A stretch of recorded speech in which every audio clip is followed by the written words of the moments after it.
Pemirsa, bagaimana kesiapan kalangan dunia usaha untuk memulai kembali usaha pada masa PSBB transisi? Kami akan membahasnya dengan Ketua Umum PHRI, Bapak Haryadi Sukamdhani. Selamat sore, Pak Haryadi. Selamat sore, Mbak Fitri.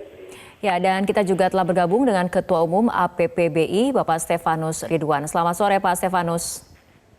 Selamat sore, Bu. Ya, kita akan ke Pak Haryadi terlebih dahulu mengenai pelaku usaha hotel dan juga restoran. Bagaimana kemudian menghadapi ataupun kesiapan dari para pelaku usaha dalam beradaptasi dengan tatanan hidup baru atau new normal ini? Ya, jadi kalau dari kami, Mbak, dari sejak sebelum terjadi kasus pertama ditemukannya penderita corona di Indonesia, itu dari bulan akhir Januari aja kami sebenarnya sudah mulai mengantisipasi. Jadi kalau kita melihat karena sektor pariwisata ini khususnya hotel dan restoran ini kan terkena paling duluan.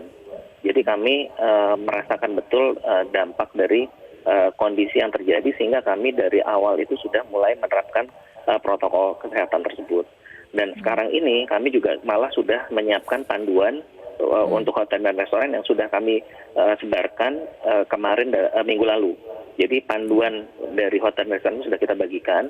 Memang kami mengambil basisnya itu adalah dari peraturan Menteri Kesehatan. Jadi protokol itu lalu kami sesuaikan dengan kondisi spesifik dari hotel dan restoran. Demikian, Mbak. Apakah kemudian panduan ini akan menjadi SOP ataupun standar operasional minimal yang akan diberikan oleh pihak ataupun pelaku usaha hotel dan restoran di seluruh tanah air? Artinya standarnya akan sama atau disesuaikan di daerah masing-masing? Betul, Mbak. Jadi itu adalah standar minimum yang harus kita lakukan. Jadi memang banyak memang kemarin respons dari teman-teman di daerah yang juga menanyakan ini kalau misalnya tidak bisa melakukan hal seperti protokol itu bagaimana dan sebagainya ya. Nah, itu kami sampaikan ya ini memang sesuatu yang harus kita lakukan. Misalnya contohnya untuk menjaga jarak misalnya di restoran ataupun juga di ruang pertemuan kita yang dalam jarak radius 1 meter itu mau tidak mau kan harus kita lakukan seperti itu.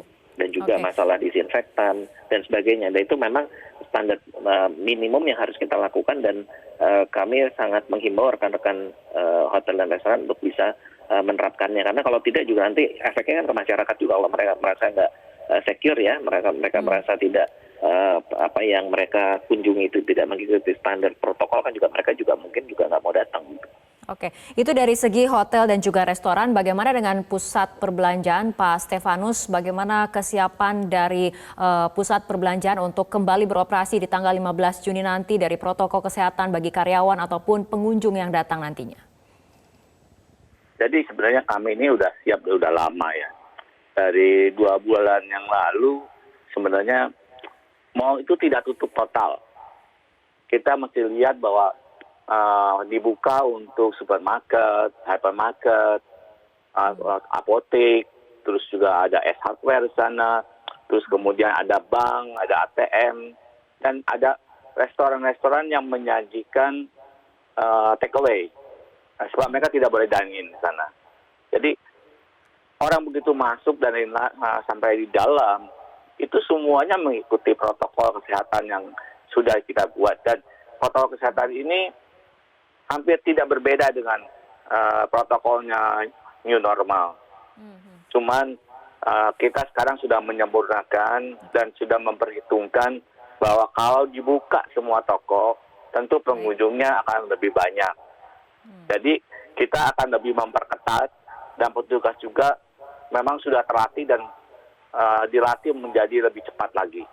Oke, baik Pak Stefanus, ada syarat mengenai 50% pengunjung yang diperbolehkan untuk kemudian berada di pusat perbelanjaan. Bagaimana dari pihak pengelola mal menjaga ataupun memantau hal ini? Kita akan lanjutkan kembali perbincangan, tapi kita ikuti jeda berikut terlebih dahulu. Akan ditutup.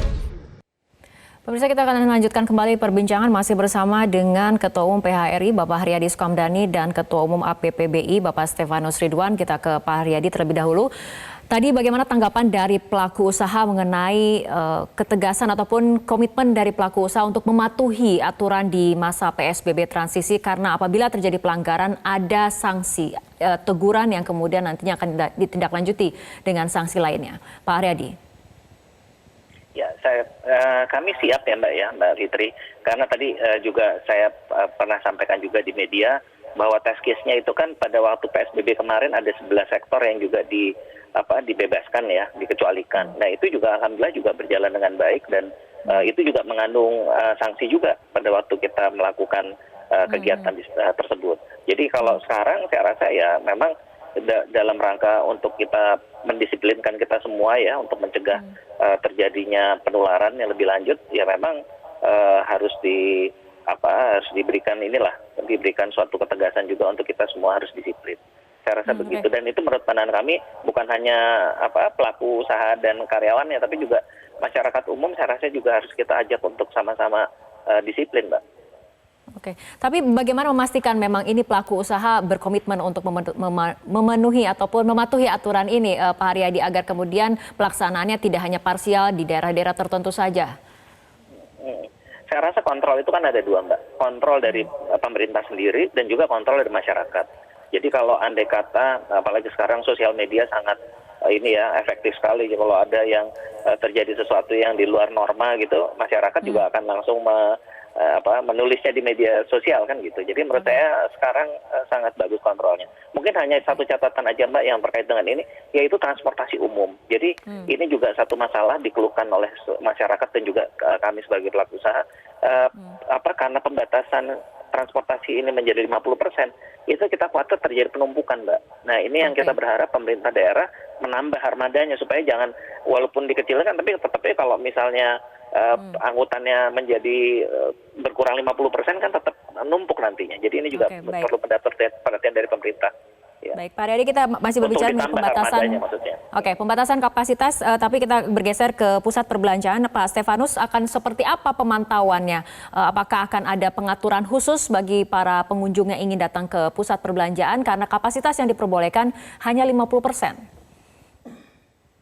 Saya kira nggak jadi soal ya sebenarnya, bahwa pembatasan itu 50% bukan berarti bahwa salesnya akan turun jadi 50%. Soal pengalaman kami di tempat-tempat di mana kota-kota itu masih boleh pusat belanja itu beroperasi, ternyata yang datang ke sana, kebanyakan datang langsung pergi ke tempat tujuannya, toko yang mana dia akan beli barangnya, kemudian dia beli di situ, setelah selesai beli dia langsung pulang. Jadi beda dengan dulu. Kalau dulu kan ada orang datang ke pusat belanja hanya untuk ya happy-happy atau ngadem di sana, terus cuci mata. Nah ini yang begini makin berkurang. Mereka datang belanja, setelah selesai belanja mereka langsung pulang.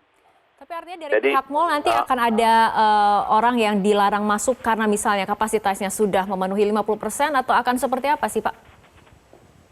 Ya tentu kita akan batasi begitu sampai sudah 50%, ya mereka tidak boleh masuk. Toko juga begitu. Saya hari ini lihat di mall-mall yang ada, misalnya contohnya di Lotte Mart. Lotte Mart begitu masuk kita dapat kartu yang menyatakan bahwa itu belum mencapai 50%. Kalau kartunya habis, dia langsung berhenti. Nggak boleh masuk lagi orang. Oke, kita kembali ke Pak Haryadi. Tapi berbicara mengenai PSBB masa transisi atau tatanan hidup baru, Pak Haryadi, tren pariwisata untuk di masa seperti ini akan seperti apa? Apakah betul ada tren yang nantinya akan cenderung ke staycation atau seperti apa, Pak? Kalau saya lihat yang dalam waktu dekat ini adalah yang bergerak itu adalah domestik ya, Mbak ya. Domestik artinya di sini orang yang bepergian di wilayah-wilayah yang terjangkau dengan kendaraan darat.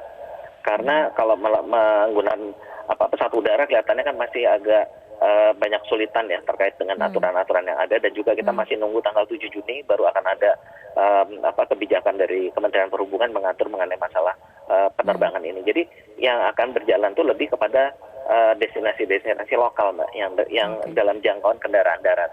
Seperti itu. Tapi kalau seperti staycation dan sebagainya itu memang pasti akan juga ada lah itu.